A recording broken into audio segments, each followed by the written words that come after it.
some idea. That's the first thought. That's never, ever let her rip, man. Oh, no. I'm way too refined, Edwin. Way too refined.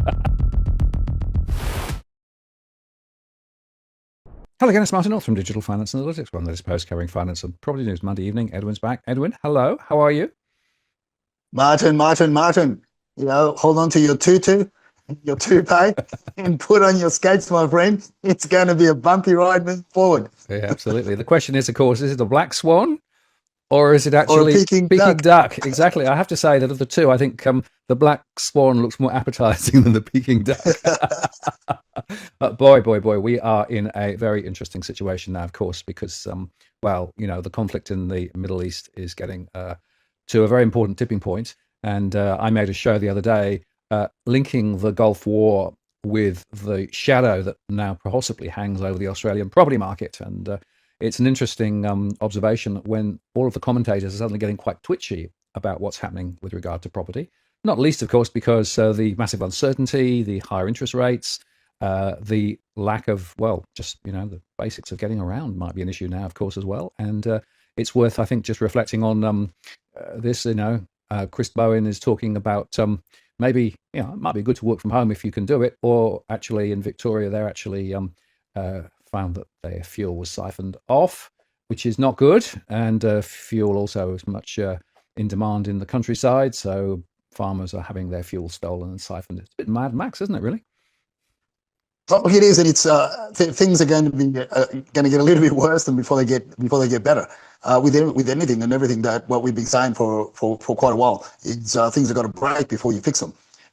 Mending them, the government tends to mend things or try to make things work for a little bit longer, kicking the can down the road a bit more, trying to get more juice out of the grants and handing out taxpayers' money to get first-time buyers into dog boxes and new properties that really don't haven't even don't even start the test of the test of time and endurance, let alone anything else in if they're going to stand in longevity, because they don't even get occupation certificates a lot of the times the way the things are built.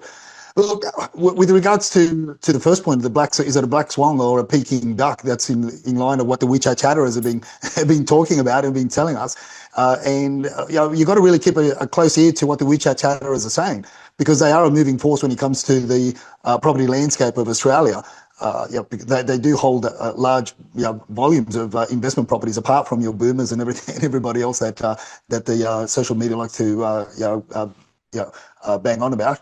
But look, I guess in essence, what Dusty has been telling us that the Wechat Chatterers have been saying in reference to, is it a black swan or a Peking duck? You either prepare for black swan situations, and that's what they told us a few weeks ago. Prepare. Get ready, because this so-called 10-day war is going to turn into months, and prepare for it to be a minimum of 3-month war, and could even roll out to being 6 months, and who knows. But there's something's been triggered, and this isn't going to be over anytime soon. And even if there's a ceasefire, some sort of peace treaty or whatever over the next week or two, no matter what happens, things are being activated globally. I don't want to say put it all in words. People can read it in between the lines. Things are being activated globally, and this is what is going to change many markets around the world. In my opinion, many property markets, which we are seeing firsthand, is the UAE and Dubai and all those those markets around the Middle East. The safe havens that people thought they were tax havens, but safety is another kettle of fish. So these markets are going to change, and then people are going to be gravitating to different parts of the world. There's going to be a lot of mobilization. Why? Because something's being set off, the fuse is being lit.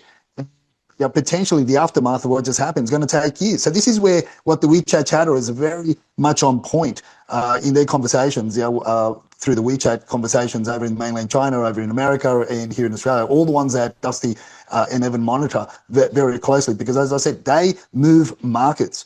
So when you start seeing things escalate, and when you start seeing a movement of either investors or sellers, we've seen it firsthand, and we've been first cab off the rank. We've been the ones breaking the news as to market position, property positions in price points in across many markets because of the Wechat Chatterers. So look, in terms of what they what they're seeing, what they're saying is really what you either become a Peking duck and you get eaten alive by the circumstance around you and all the emotion. Because a lot of the markets at the moment, for the next few weeks, Martin, across Sydney and across Australia for that matter, are going to be they're going to be moved, as I've said, on emotion. And that emotion, that noise is very loud at the moment, and that is influencing sales, and that is influencing what vendors are going to be doing, which we're going to talk a little bit more about the numbers. That's a very important point that we're going to be discussing later tonight.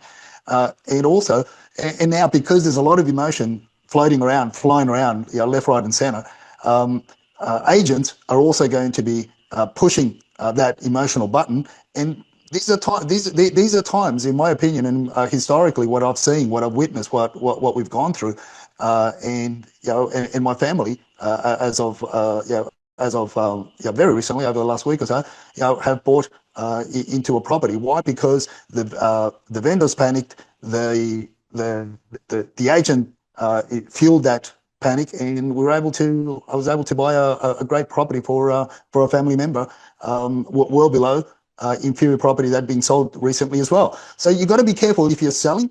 You're going to have to be careful if you're buying. You're going to have to be careful if you're renting as well, because emotion is flying off the rails at the moment. It's going off the